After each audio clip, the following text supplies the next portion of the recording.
There's a painful truth that many people don't want to hear, but somebody has to say it. The biggest chains that hold our people down today are not the ones you can see. They are not the iron shackles on the ankles. They are not ropes around the wrists. The biggest chains today are inside the mind. And when a people have a slave mindset, even freedom won't look like freedom to them. We live in a time where there are countless millionaires, multi-millionaires, and even billionaires who look just like us. On the surface, that sounds like progress. It sounds like we have made it. It sounds like we have climbed out of the hole that history pushed us into. But when you look deeper, you realize something disturbing. Wealth without independent thinking is not freedom. Money without ownership of power structures is not liberation. You can have $1 billion and still be mentally owned. You can have mansions, cars, and fame, and still be operating from the same slave programming that was planted centuries ago. Because the truth is that a slave mindset does not disappear when you gain money. Sometimes it actually becomes stronger. Sometimes wealth just gives the slave mind a bigger stage to perform on. This is why we celebrate things that should actually make us question ourselves. We celebrate acceptance instead of independence. We celebrate being allowed into someone else's system instead of building our own. And many times we don't even realize that we're doing it because the conditioning runs so deep. When a people lose control of their thinking, they start chasing validation from those who once dominated them. They start believing that approval from outsiders is the highest prize they can achieve. And that is when a dangerous cycle begins, because a slave mind will defend the system that enslaves it. There's a huge difference between being a slave and having a slave mind. A slave might be physically trapped. They might be locked behind bars, chained, controlled, or forced into conditions they cannot escape. But the moment the chains come off, a person with a free mind begins to think about freedom immediately. A slave mind is far more dangerous. A slave mind can walk through an open gate and still refuse to leave. A slave mind will actually fight against the people who try to escape. A slave mind will defend the system that controls it because that system has become comfortable and familiar. History has shown that mental freedom is always the first step toward real freedom. If a person cannot imagine independence, they will never build it. If a person believes they must always be accepted by another group in order to feel successful, they will never truly stand on their own. This is the condition we see today across many parts of the Black world. The gate is open, but the mindset is still locked. One of the clearest signs of a slave mindset is the obsession with being the first Black to enter institutions that were never built for us. On the surface, these achievements look historic. They look groundbreaking. They are often celebrated across the media as major victories.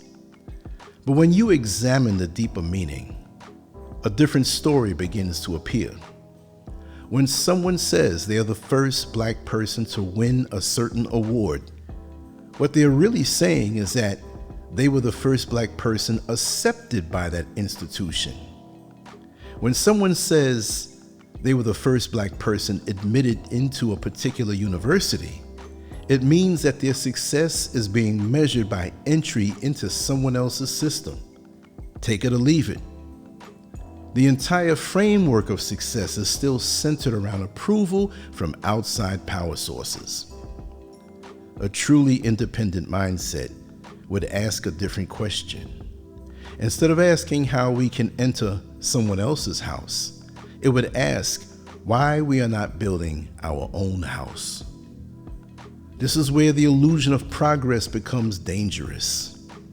Many people believe that because some individuals have become wealthy, the entire community must be advancing. But wealth alone does not equal control. Real power comes from ownership of industries, infrastructure, land, supply chains, and institutions. Real power means controlling the systems that shape daily life. Without that, even the richest individuals can be removed, replaced, or controlled by the structures above them. If you're operating inside someone else's system, you're still subject to their rules. Your position can change overnight. Your platform can disappear. Your influence can be shut down. That is why true independence always requires building systems, not just occupying positions inside existing ones. Across the world, many communities survive and thrive because they operate on a shared code. They support each other economically. They protect each other socially. They build networks that strengthen the entire group. That's how the small hats operate, if you know what I mean. When they loan money between themselves, they don't charge interest. If one of them commits a crime, they don't turn that person into the outside system. So there's a whole different set of dynamics, but they'll never treat us that way. But it's up to us to treat ourselves that way. When people operate with a clear code, their businesses circulate wealth within the community. Their institutions support one another. Their success becomes collective instead of individual. Without that code, a community becomes scattered. Individuals chase personal advancement while the larger structure remains weak, if there's a structure at all. This is why some communities build entire economic ecosystems wherever they go. They create businesses, institutions, and support networks that allow them to function independently. When a group lacks that unity, they often end up working inside systems owned by others while competing against each other instead of building together. The greatest battle we face today is not just economic, it's psychological. Freedom begins with the ability to think independently. It begins with rejecting the idea that validation from others is the highest form of success. It begins with building systems that reflect our own interests, values, and goals. A mentally free person does not wait for permission to exist. A mentally free person does not measure their worth by how close they are to someone else's approval. Mental freedom is the foundation of economic freedom. Economic freedom is the foundation of cultural independence. Without that mental shift, the same patterns will repeat generation after generation. Even when opportunities appear, a slave mindset will find a way to turn those opportunities back into dependency. It happens all the time. The real revolution begins when people start thinking differently. It begins when individuals refuse to measure success through someone else's standards. It begins when communities stop celebrating access and start building ownership. Ownership changes everything. Ownership creates stability. Ownership builds generational strength. When people own their institutions, their resources, and their systems, they control their future. Until that happens, wealth alone will never be enough. The truth can be uncomfortable, but it is necessary. If we truly want progress, We must first confront the mindset that keeps us trapped in cycles of dependency. The chains of the past were brutal and visible, but the chains of the mind can be even stronger.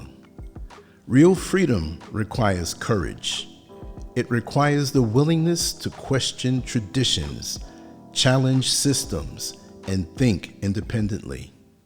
It requires people who refuse to settle for symbolic victories when real power is still out of reach. This conversation is not about blaming individuals. It's about waking up to a deeper reality. It's about understanding that success without independence is fragile. A people who control their minds can eventually control their destiny. But a people who remain mentally enslaved will always find themselves celebrating victories inside someone else's kingdom. Does that make sense? The question we must ask ourselves today is simple. Do we want acceptance, or do we want power? Real power, collective power? Because the two are not the same. And I dare you to tell me that I'm wrong. Peace, love, righteous revolution always. This has been your host, Lance Scurv X, the Scurv Podcast. Go to lancescurvx.com and sign up and get all of our work on one platform. Even the stuff that we can't post here on somebody else's social media. Thank you very much. On to the next one. Peace.